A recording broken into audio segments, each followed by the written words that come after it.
રાધે રાધે મિત્રો, જો તમારી નોકરી ચાલુ હોય અને તમારે તમારા પીએફના રૂપિયા ઉપાડવા હોય તો કઈ રીતે ઉપાડી શકો એની સ્ટેપ બાય સ્ટેપ પ્રોસેસ આ વિડીયોમાં હું તમને જણાવવાનો છું.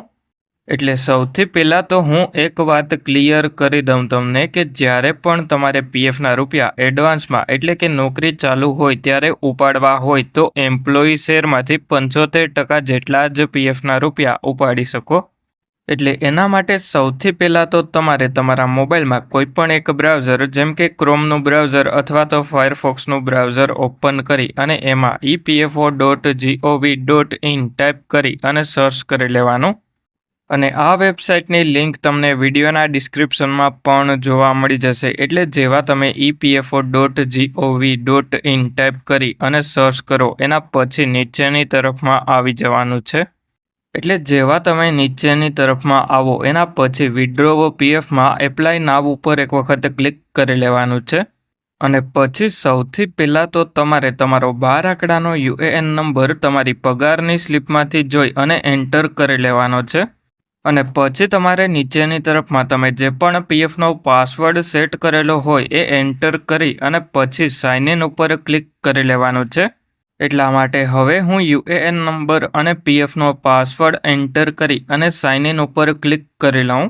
એટલે પછી આપણા પીએફ એકાઉન્ટ સાથે જે પણ મોબાઈલ નંબર લિંક કરેલો હોય એ મોબાઈલ નંબર ઉપર ઓટીપી આવી જશે. એ ઓટીપી એન્ટર કરી અને સબમિટ ઉપર ક્લિક કરી લેવાનું છે. અને આ ઓટીપી 5 મિનિટ સુધી જ વેલિડ હોય એટલા માટે 5 મિનિટની અંદર એન્ટર કરી અને સબમિટ કરી લેવાનો. એટલે પછી તમે તમારા પીએફ એકાઉન્ટમાં લોગિન થઈ જશો. એટલે હવે તમારે ઉપરની તરફમાં આ 3 લાઇન ઉપર એક વખત ક્લિક કરી લેવાનું છે. અને પછી તમારે એમાં મેનેજ ઉપર ક્લિક કરી અને કેવાયસી ઉપર ક્લિક કરી લેવાનું.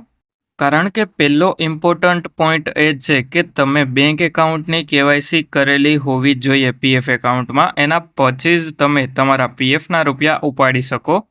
અને બીજો ઇમ્પોર્ટન્ટ પોઈન્ટ એ છે કે જો 50,000થી વધારે પીએફના રૂપિયા ઉપાડવાના હોય તો એમાં પાન કાર્ડની કેવાયસી પણ કરવી પડે.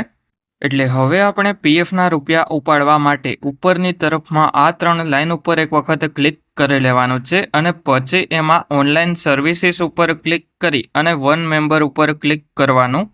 અને પછી તમારી જૂની જેટલી પણ કંપનીના પીએફના રૂપિયા હોય એ છેલ્લે જે પણ કંપનીમાં કામ કરેલું હોય એ કંપનીમાં ટ્રાન્સફર કરી લેવાના. હવે પીએફના રૂપિયા ઉપાડવા માટે સૌથી પહેલાં તો ક્લેમ ઉપર ક્લિક કરી લેવાનું. અને પછી જે પણ બેંકની કેવાયસી પીએફ એકાઉન્ટમાં કરેલી હોય એ બેંક એકાઉન્ટ નંબર એન્ટર કરી અને વેરીફાઈ ઉપર ક્લિક કરી લેવાનું છે. એટલે પછી તમને ટર્મ્સ એન્ડ કન્ડિશન જોવા મળી જશે. એમાં યસ ઉપર ક્લિક કરી લેવાનું. એટલે પછી તમારો બેંક એકાઉન્ટ નંબર વેરીફાઈ થઈ જશે અને બેંક એકાઉન્ટ નંબરની બાજુમાં ગ્રીન કલરમાં રાઇટનો સિમ્બોલ જોવા મળી જશે. એટલે હવે તમારે નીચેની તરફમાં પ્રોસીડ ફોર ઓનલાઈન ક્લેમ ઉપર એક વખત ક્લિક કરી લેવાનું છે. એટલે જેવા ક્લિક કરો એના પછી તમારે નીચેની તરફમાં આવી અને સિલેક્ટ ક્લેમ ઓપ્શન ઉપર એક વખત ક્લિક કરી લેવાનું છે. એટલે જેવા તમે સિલેક્ટ ક્લેમ ઓપ્શન ઉપર ક્લિક કરો એના પછી એમાં ઘણા બધા ઓપ્શન જોવા મળી જશે. એમાંથી પીએફ એડવાન્સ ફોર્મ 31 સિલેક્ટ કરી લેવાનું છે. અને પછી તમારે નીચેની તરફમાં સિલેક્ટ સર્વિસ ઉપર ક્લિક કરી અને જે પણ કંપનીના પીએફના રૂપિયા ઉપાડવાના હોય એ કંપની સિલેક્ટ કરી લેવાની છે. એટલે જેવા તમે કંપની સિલેક્ટ કરો એના પછી તમારે નીચેની તરફમાં સિલેક્ટ એડવાન્સ પેરા ઉપર ક્લિક કરી લેવાનું છે. અને એમાં જો તમે બીમાર હોય અને એપ્લાય કરતા હોય તો ઇલનેસવાળો ઓપ્શન સિલેક્ટ કરવાનો. અને ઇલનેસવાળો ઓપ્શન સિલેક્ટ કરો તો 2 થી 3 દિવસની અંદર તમારા બેંક એકાઉન્ટમાં તમારા પીએફના રૂપિયા જમા થઈ જાય.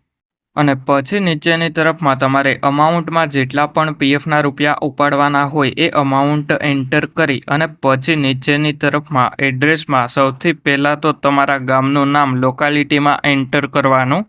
એટલે જેવા તમે ગામનું નામ એન્ટર કરો એના પછી સ્ટ્રીટમાં સ્ટ્રીટ 1 એન્ટર કરો તો પણ ચાલે. અને જો તમારા એડ્રેસમાં સ્ટ્રીટ આપેલી હોય તો સ્ટ્રીટ એન્ટર કરવાની. અને પછી તમારે સિલેક્ટ સ્ટેટ ઉપર ક્લિક કરી અને તમારું રાજ્ય સિલેક્ટ કરી લેવાનું છે. અને પછી તમારે એમાં નીચેની તરફમાં સિલેક્ટ ડિસ્ટ્રિક્ટ ઉપર ક્લિક કરી અને તમને જે પણ જિલ્લો લાગુ પડતો હોય એ જિલ્લો સિલેક્ટ કરી લેવાનો છે.